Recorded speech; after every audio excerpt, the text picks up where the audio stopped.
Día 5. La respuesta al amor redentor y cómo permanecer en él. Se nos abre un camino maravilloso al responder al amor redentor de Dios ahora mismo. Si oís hoy su voz, no endurezcáis vuestros corazones. Hebreos 3:15. Cuando aceptamos a Jesús como nuestro Salvador y permanecemos con Él, entonces podemos estar seguros de que nos ha librado de nuestra culpa. Él mismo llevó nuestros pecados en su cuerpo sobre el madero, para que nosotros, estando muertos a los pecados, vivamos a la justicia. Primera de Pedro 2:24. El apóstol Juan escribió: Dios es amor, y el que permanece en amor, permanece en Dios y Dios en él. Primera de Juan 4:16. Cuanto más íntima sea nuestra relación con Jesús, más felices, más satisfechos y más agradecidos seremos. Y cuando agradezcamos a Dios, siempre tendrá un efecto positivo en nosotros y en nuestro carácter. Incluso somos influenciados por nuestras propias palabras. Elena G. de White, El deseado de todas las gentes, página 290. Por la contemplación nos transformamos. Elena White, Patriarcas y Profetas, página 490. Por eso es bueno, cuando estamos bajo la influencia del Espíritu Santo y leemos diariamente la historia de la crucifixión en la Biblia y meditamos en ella. Cuando permanezcamos en Cristo, ya no querremos solamente pecar, pero si cometiéramos un pecado accidental o inconscientemente, entonces se aplicaría Primera de Juan 2:1. Hijitos míos, estas cosas os escribo para que no pequéis, pero si alguno ha pecado, abogado tenemos para con el Padre, a Jesucristo el justo. Cuando tenemos a Jesús, entonces podemos decir junto a Pablo: ahora pues, ninguna condenación hay para los que están en Cristo Jesús, porque la ley del Espíritu, la influencia dadora de vida del Espíritu Santo, de vida en Cristo Jesús, me ha librado de la ley del pecado y de la muerte. Romanos 8:1 y 2. Este estar en Cristo significa permanecer en Él. Esta expresión se encuentra en el Nuevo Testamento 170 veces, 97 de ellas en los escritos de Pablo. Es una expresión diferente de nacer de nuevo. Jesús dijo en Juan 3:5 que el que no naciere de agua y del Espíritu no puede entrar, como alguien es por naturaleza, en el reino de Dios. Resumamos. Quien quiera que responda al amor redentor de Dios día a día experimentará cambios en su vida y en la calidad de su vida que nunca conoció, y al final recibirá vida eterna. Veo esto como el camino real al amor de Dios. Su amor nos quiere bendecir diariamente y al final salvarnos. El amor de Dios pasa cualquier prueba. La mayoría de nosotros está familiarizado con la parábola del hijo pródigo en Lucas 15, del 11 al 32. Un día, el hijo menor va hacia su padre, quien simboliza a Dios, y le dice que quiere irse de la casa y vivir su propia vida. Evidentemente, las reglas y ordenanzas de su padre, los mandamientos de Dios, no le agrada. Antes de irse, el hijo demanda su herencia, a la cual ni siquiera tenía derecho en ese momento. No obstante, su padre le da su parte. El padre le dio completa libertad porque lo amaba. Esta es la forma en que Dios se comporta con nosotros. El hijo se fue a un lugar lejano, hizo todo lo que quiso ahí, gastó todo su dinero en fiestas alocadas y mujeres de vida disipada. Cuando su dinero casi se había acabado, su círculo de amigos rápidamente se redujo. Con el tiempo no le quedó nada. Entonces, para empeorar las cosas, una hambruna golpeó la región donde él estaba. Para poder sobrevivir, tuvo que conseguir un trabajo. El único que encontró fue como cuidador de cerdos. Con reticencia aceptó el empleo. El hambre a menudo lo atormentaba, pero ni siquiera se le permitía comer los alimentos de los cerdos. Durante este momento de dificultad, pensó en su vida con su padre y llegó a la siguiente conclusión. Todos los jornaleros de mi padre tienen más que suficiente para comer, y yo aquí me estoy muriendo de hambre. Iré a él y le diré: Padre, he pecado contra el cielo y contra ti. Ya no soy digno de ser llamado tu hijo. Hazme como a uno de tus jornaleros.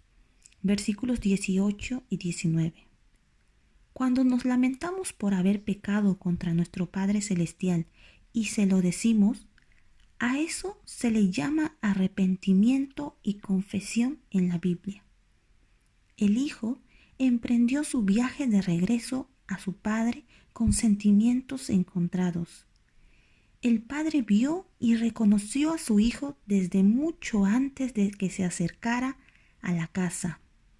Evidentemente, el padre había estado anhelante, observando para ver si venía. Igualmente, nuestro Padre Celestial espera anhelante con la esperanza de que ya no andemos por nuestros propios caminos, sino que volvamos a Él. Lleno de compasión, el padre corrió hacia su hijo, cayó sobre su cuello y lo besó. Aunque su hijo estaba bastante sucio y tenía mal olor, el hijo ni siquiera pudo pronunciar su confesión, porque el padre llamó antes a sus siervos. Les dijo que trajeran las mejores ropas y prepararan una fiesta. Claramente, el padre amaba a su hijo igual que antes. Dios ama incondicionalmente. Este amor pasa todas las pruebas, pero eso no nos ayuda si no vivimos con Él. El padre no podía hacer nada por él mientras que él no estuviera con él, incluso si estaba enfermo o en graves problemas. ¿Cuándo el amor de Dios es importante para mí? ¿Qué hizo que el hijo repentinamente apreciara el amor de su padre? Cuando se dio cuenta de lo bien que había estado en su casa, quiso volver a su padre. La crisis lo hizo caer en la cuenta de lo sucedido. Por medio de esta vida dura, su actitud insolente dio paso a una actitud realista. Vio que sus supuestos amigos habían amado su dinero en vez de a él. Pero su padre siempre lo había tratado con amor, incluso cuando él había sido frío con él. Y estoy seguro de que después que su padre lo hubo recibido con tanto amor, él nunca pensó en alejarse otra vez. Ahora, este padre pudo mostrar su amor por completo. Recién ahora el hijo estaba abierto a este amor. Previamente, el padre había tenido que guardar sus muestras de amor porque el hijo siempre había sido displicente. Pero ahora no había nada interpuesto en el camino de una relación íntima entre padre e hijo.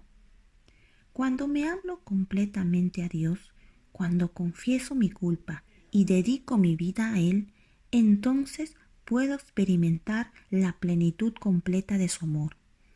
Solo una persona que se humilla a sí misma ante Dios y se da cuenta de que no merece ser amada por Dios, así como le sucedió al hijo menor cuando regresó a casa, puede ser un verdadero hijo o hija de Dios. Solo aquellos que rinden sus vidas al Padre recibirán al final su herencia, la vida eterna. Orar por amor.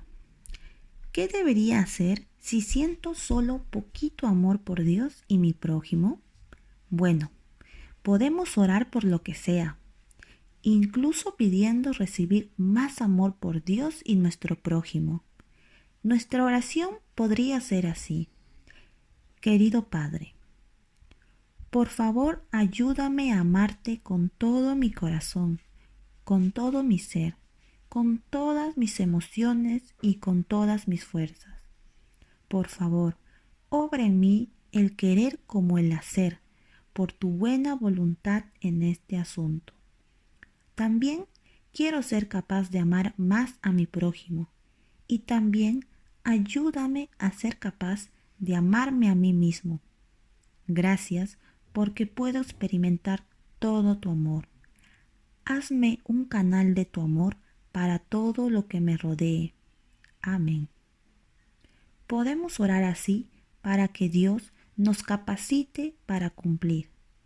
Mateo 22, del 37 al 39. La educación, la ira y el juicio. Cada persona que se entrega a Dios será educada por Él. Nuestra educación es un asunto importante para Dios. El hecho de anotarnos en su escuela es un atributo de su amor. Quiere hacer de nosotros personas amorosas, capaces e independientes, aunque el tipo de medidas que usa para educarnos dependen en gran medida de cuán bien aprendamos. Cuando pensamos en el pequeño Samuel, él ciertamente fue, desde el principio, un muy buen alumno a los ojos de Dios. Como confiaba en Dios, estaba dispuesto a aprender y era obediente a su otro maestro, Elí. Antes de que cualquier otra medida educativa desagradable fuese necesaria, esto tuvo un efecto muy positivo en él y en su entorno.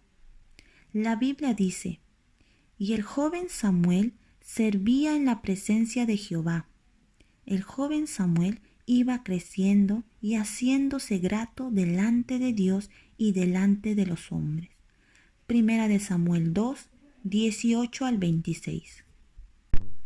En contraste, los propios hijos de Eli no eran alumnos obedientes, pero ellos no oyeron la voz de su padre.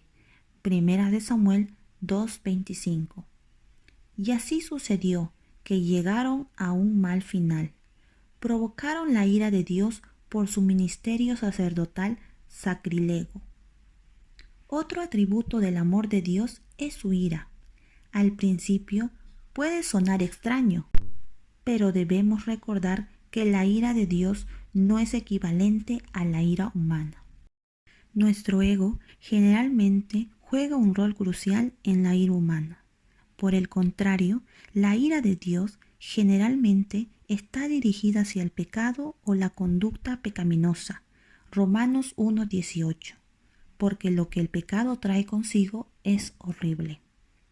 Otro atributo del amor de Dios es que Él juzga a cada persona de forma justa. Solo Él es capaz de hacer esto, porque Él sabe todo de todos. David ya sabía que Dios es juez justo. Salmos 7:11. Y justicia y juicio son el cimiento de su trono. Salmos 97:2. Cada uno de nosotros tiene la posibilidad de hacer lo que sea que quiera, pero la Biblia nos advierte: teme a Dios y guarda sus mandamientos, porque esto es el todo del hombre. Pues Dios traerá toda obra a juicio, juntamente con toda cosa oculta, sea buena o sea mala. Eclesiastés 12, 13 y 14. Como la mayoría de la gente en esta época no hace caso a esta advertencia, hay mucho sufrimiento en este mundo. Jesús sabía que las cosas saldrían de esta forma y por eso predijo acerca de nuestro tiempo. Y por haberse multiplicado la maldad, el amor de muchos se enfriará. Mateo 24:12. En tiempos difíciles, el conocimiento de que la justicia de Dios triunfará al final nos fortalece.